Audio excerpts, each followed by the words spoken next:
आप सभी का स्वागत करता हूं आप सभी के अपने चैनल में। साथियों, अगर आपकी कोई यूपी के एग्जाम आप लोग देने जा रहे हैं तो ये समझ लीजिए यूपी के एग्जाम में लगभग 5 से 6 क्वेश्चन यूपी जीके के पूछे जाते हैं। तो साथियों, मैं इस प्रकार से क्लास को तैयार करके लाया हूं कि अगर वो 5 क्वेश्चन आएंगे तो इसी क्लास से आएंगे, यानी कि संपूर्ण निचोड़ पूरे यूपी जीके का इस क्लास में आप सभी के लिए समाहित किया गया है। तो साथियों, हर एक टॉपिक से सबसे इंपॉर्टेंट क्वेश्चन मैं आपके लिए उठा कर लाया हूं। तो अगर आप इन 50 क्वेश्चन को देख लेते हैं तो मेरा मानना है कि यूपी जीके के एग्जाम में, यानी कि जो यूपी जीके पूछी जाएगी उसमें एक सिंगल क्वेश्चन भी आपका नहीं छूटेगा। चलिए, तो सिराज हिंद के नाम से साथियों किसे जाना जाता है? प्रश्न का उत्तर की अगर बात करें तो जौनपुर अगर आपका उत्तर है तो बिल्कुल करेक्ट है। हिंदू तथा ईरानी वास्तुकला का सबसे पहले समन्वय हमें उत्तर प्रदेश के किस इमारत में देखने को मिलता है साथियों? तो ताजमहल में देखने को मिलता है। उसके बाद देखिए 1858 के महारानी विक्टोरिया का घोषणा पत्र साथियों कहां पर पढ़ा गया था? तो इलाहाबाद में पढ़ा गया था, यह आपको ध्यान रखना है। सुपरफास्ट तरीके से साथियों चलेंगे, यानी कि कम समय में 50 क्वेश्चन देने का हक मैं आपके लिए यहां पर दे रहा हूं। तो 1857 की क्रांति में निम्न में से कौन संबंधित नहीं था? तो कुंवर सिंह भी थे, बेगम हजरत महल भी थी, मौलवी अहमदुल्ला भी थे, लेकिन उधम सिंह नहीं थे। अब नहीं थे तो यही आपके क्वेश्चन का बिल्कुल करेक्ट आंसर है। चलिए, उसके बाद देखिए कि कौन सा राज्य भारत का शक्कर का प्याला कहा जाता है? तो भारत का शक्कर का प्याला किसे कहा जाता है? उत्तर प्रदेश को कहा जाता है। उसके बाद देखिए जौनपुर नगर किसकी याद में स्थापित किया गया? तो जौना खां कहे जाने वाले साथियों मोहम्मद बिन तुगलक की याद में जौनपुर नगर की स्थापना की गई। उत्तर प्रदेश के दक्षिण में स्थित जो पठारी भूभाग है साथियों, इसको क्या नाम दिया गया है? तो इसको बुंदेलखंड का पठार कहा जाता है। आंसर आपका जो जाएगा वो ऑप्शन नंबर डी हो जाता है। उत्तर प्रदेश के किस जिले में सबसे ज्यादा वर्षा होती है साथियों? तो गोरखपुर में सबसे ज्यादा और सबसे कम साथियों मथुरा में होती है। उसके बाद देखिए उत्तर प्रदेश में जनसंख्या में दशकीय वृद्धि दर कब थी?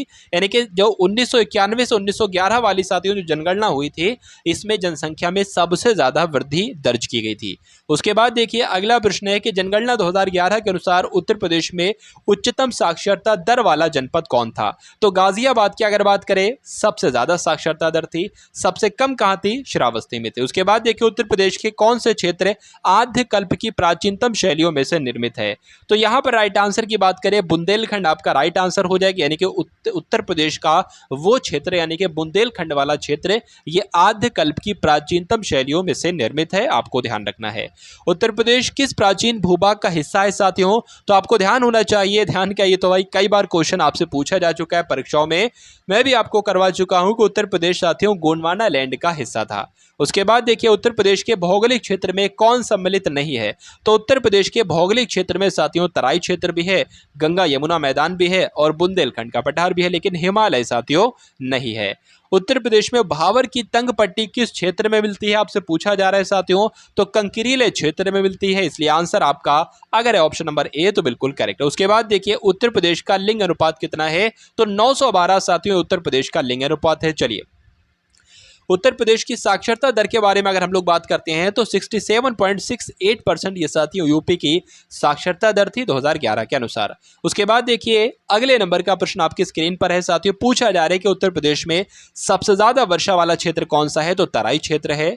उसके बाद अगर बात करें उत्तर प्रदेश में पश्चिम से अगर पूरब से पश्चिम की ओर बढ़ोगे तो वर्षा की मात्रा क्या होती साथियों? कम होती चली जाएगी वर्षा की मात्रा अगर पूरब से पश्चिम की ओर बढ़ोगे।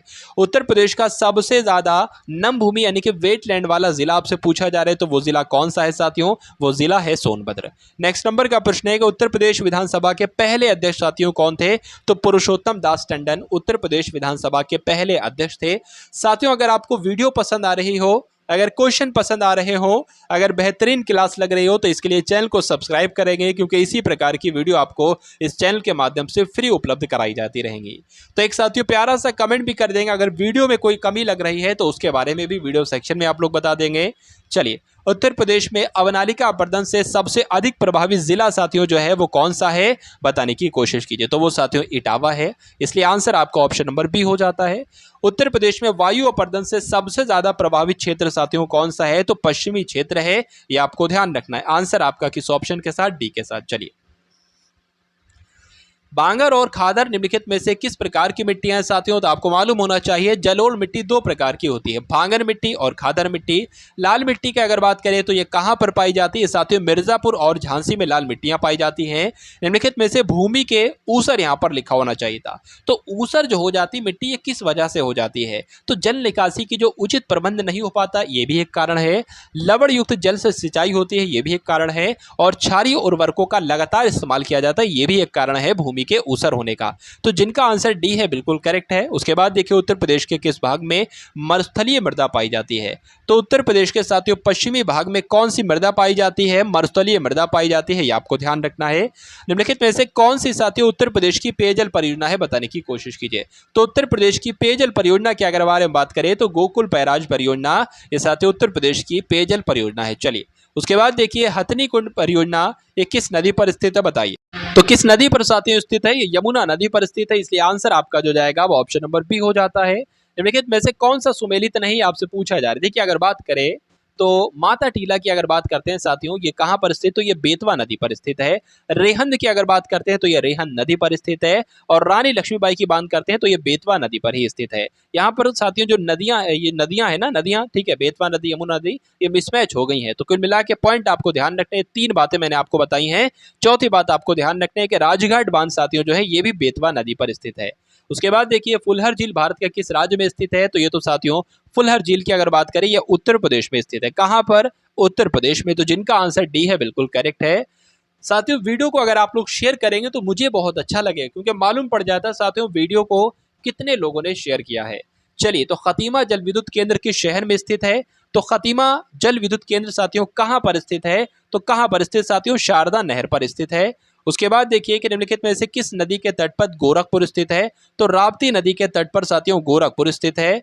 निम्नलिखित में से कौन सा नगर गंगा के दाहिने किनारे पर स्थित है? तो गंगा के दाहिने किनारे पर स्थित नहीं है, तो कानपुर स्थित है, हरिद्वार है, प्रयागराज है, लेकिन वाराणसी नहीं है। अब नहीं है साथियों तो यही आपका करेक्ट आंसर है। उसके बाद देखिए उत्तर प्रदेश की नदियों में से किसका उद्गम हिमालय से नहीं हुआ है? बताइए किसका उद्गम साथियों हिमालय से नहीं हुआ है? तो गोमती का हिमालय से नहीं हुआ है। अब नहीं हुआ है तो यही आपका राइट आंसर। उसके बाद देखिए कि कौन सी नदी यमुना की सहायक नदी नहीं है? तो यमुना की सहायक नदी के अगर बारे में साथियों यहाँ पर हम लोग बात करते हैं तो साथियों चंबल भी है, बेतवा भी है, केन भी है, लेकिन कल्याणी नदी नहीं है। अब नहीं है तो यही आपका राइट आंसर है। इनमें से कौन सा वृक्ष साथियों के बारे में आपसे पूछा जा रहा है जो कभी सामाजिक वानिकी में लोकप्रिय था और अब एक पारिस्थितिक आतंकवाद माना जाता है? तो यूकेलिप्टस अगर आपका उत्तर है तो बिल्कुल करेक्ट और बहुत शानदार आपका राइट आंसर हो जाएगा भाई, बहुत बढ़िया, वेरी गुड क्लास। अगर बात करें राष्ट्रीय वन नीति में भारत के कुल भौगोलिक क्षेत्र के कितने प्रतिशत भाग पर वन रखने का लक्ष्य है? तो लगभग 33.33% बोले तो 1/3 भी कह सकते हैं और 1/3 भी कहा जा सकता है। उसके बाद देखिए चलिए पूछा जा रहा है कि उत्तर प्रदेश में इनमें कुल भौगोलिक क्षेत्र का लगभग कितने प्रतिशत भाग वनों एवं वृक्षों से घिरा हुआ है? तो 7% है साथियों इसका राइट आंसर। उसके बाद देखिए उत्तर प्रदेश में क्षेत्रफल की दृष्टि से सबसे ज्यादा वन क्षेत्र कहां पर है? तो अगर बात करें सबसे ज्यादा वन क्षेत्र कहां पर है तो ये तो सोनभद्र में स्थित है। उसके बाद देखिए साथियों के चिपको आंदोलन की अगर बात करें तो किसके विरुद्ध था? तो साथियों अगर बात करें जंगल में वनों की कटाई चल रही थी और इस वनों की कटाई के दौरान महिलाएं पेड़ों से चिपक गई थी, इसके लिए उसको नाम दिया गया चिपको आंदोलन। और फिर साथियों चिपको आंदोलन का समर्थन किसने किया? सरदार वल्लभ भाई पटेल ने किया गया और इनको सरदार की उपाधि महिलाओं के द्वारा दी गई। उसके बाद देखिए पगमार्क तकनीक का प्रयोग किसके आकलन में किया जाता है? तो साथियों विभिन्न वन्य जंतुओं की जनसंख्या के आकलन के लिए किया जाता है। तो बिल्कुल सही आपका ऑप्शन नंबर ए ही हो जाएगा। नेक्स्ट नंबर का प्रश्न आपकी स्क्रीन पर कि दुधवा राष्ट्रीय उद्यान की जब हम बात करते हैं साथियों तो ये कहां पर स्थित है? ये आपसे पूछा जा रहा है। तो कहां पर स्थित है साथियों? तो लखीमपुर खीरी में स्थित है। और बात करें अगर उत्तर प्रदेश में सबसे ज्यादा क्षेत्रफल कहां का है तो ये भी लखीमपुर खीरी का है। उत्तर प्रदेश में सबसे पहले किस पक्षी विहार की स्थापना की गई थी? तो सबसे पहले किस पक्षी विहार की स्थापना की गई थी साथियों? नवाबगंज पक्षी विहार की स्थापना की गई थी, ये बात आपको ध्यान रखना है। उत्तर प्रदेश का सबसे ज्यादा विस्तृत पक्षी विहार कौन सा है साथियों? तो लाख बहोशी पक्षी विहार है, यह भी आपको ध्यान रखना है। चलिए उत्तर प्रदेश का सबसे बड़ा वन्यजीव विहार की अगर हम बात करते हैं तो हस्तिना वन्यजीव विहार का नाम आपको ध्यान रखना है। क्यों? क्योंकि यही उत्तर प्रदेश का सबसे बड़ा वन्यजीव विहार है। राज्य में एक बब्बर शेर सफारी स्थापित किया गया है साथियों, तो यह कहां पर स्थापित किया गया था? यह आपसे पूछा जा रहा है, तो बताने की कोशिश कीजिए। चलिए तो राइट आंसर की अगर बात करें तो इटावा में साथियों स्थापित किया गया था। टाइम हो चुका है इसको, तो इसलिए आंसर आपका अगर है ऑप्शन नंबर सी तो बिल्कुल करेक्ट है। राष्ट्रीय चंबल अभ्यारण्य निम्नलिखित में से किस राज्य का हिस्सा नहीं है? अच्छा क्वेश्चन है। तो अगर बात करें राष्ट्रीय चंबल अभ्यारण्य की तो उत्तर प्रदेश का भी हिस्सा है, मध्य प्रदेश का भी है, हरियाणा का भी है, लेकिन राजस्थान का नहीं है। अब नहीं है तो यही आपका राइट आंसर। उसके बाद देखिए कि उत्तर प्रदेश में शस्य जलवायु क्षेत्रों की संख्या कितनी है। तो साथियों कितनी है ये आपसे पूछा जा रहा है, तो आप लोग क्या बताएंगे कि इस क्वेश्चन का राइट आंसर आपका जो होगा वो 9 के साथ जाएगा। यानी कि यूपी में शस्य जलवायु क्षेत्रों की संख्या कितनी है? तो 9 है। उसके बाद देखिए कि फसल के उत्पादन में उत्तर प्रदेश देश का सबसे बड़ा उत्पादक है, यानी कि गेहूं के मामले में पहले नंबर पर उत्पादन में, गन्ने के उत्पादन में और आलू के उत्पादन में उत्तर प्रदेश पहले स्थान पर है साथियों, ध्यान रखेंगे। उसके बाद देखिए उत्तर प्रदेश की कुल कृषि योग्य भूमि का कितना प्रतिशत उत्तर प्रदेश में स्थित है बताइए। तो कितना प्रतिशत उत्तर प्रदेश में स्थित है? 15% उत्तर प्रदेश में स्थित है। इसलिए आंसर आपका जो जाएगा वो ऑप्शन नंबर ए के साथ जाएगा।